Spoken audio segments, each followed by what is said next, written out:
Mga igsuon, unsa ba kita magampo? How do we pray?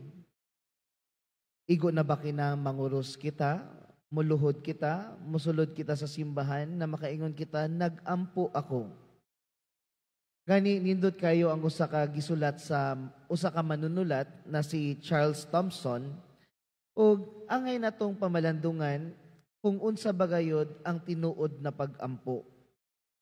Ningon siya, you cannot pray the Lord's Prayer and even once say I.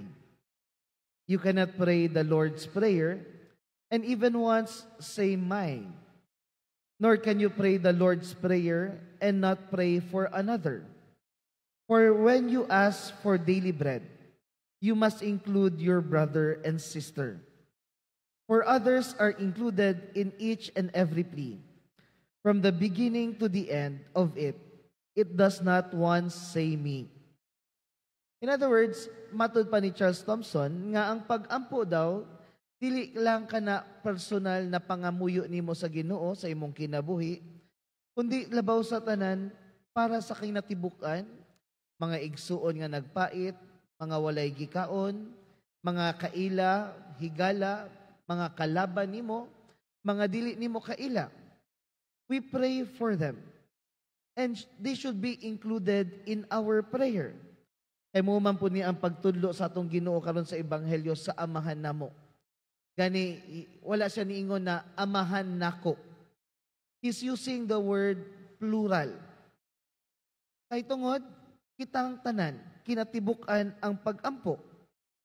Busa mga igsuon, unsa man ang saktong pamaagi sa pagampo.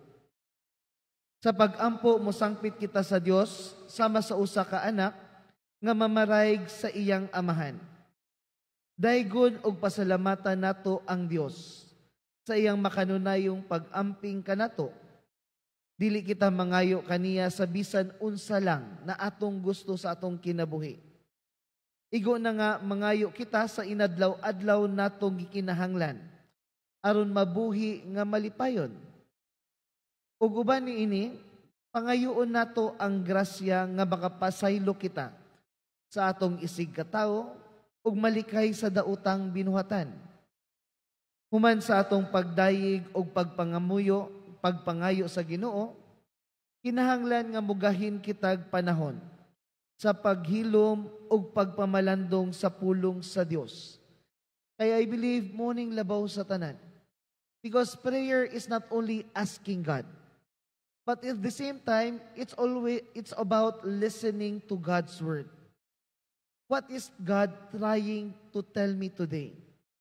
Unsa man ang gusto iingon sa Ginoo sa akong kinabuhi karon?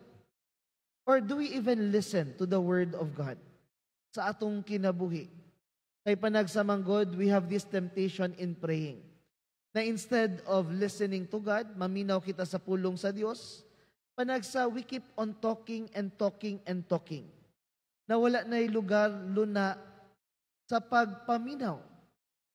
Pantog, ambot lang ko nakamatikod ka mo, na every time after we take communion, there is a brief moment of silence. Na dili dayon mo diretso ang pari sa pag-ampo ningo na mag-ampo kita. The brief moment of silence is allowing God, the Holy Spirit, na musulod, mutuhop sa atong kasing-kasing, na aron kita maminaw sa iyang pulong. Aron atong mapuy-an ang iyang kabubuton. Busa mga igsuon, atong timan-an na ang pag-ampo at its highest form is a two-way conversation. And the most important part of prayer is listening to God's reply. Ang pagpaminaw sa pulong sa Ginoo, sa tubag sa Dios sa atong kinabuhi. Because when we pray, we are not only talking, but we are also listening to God's word.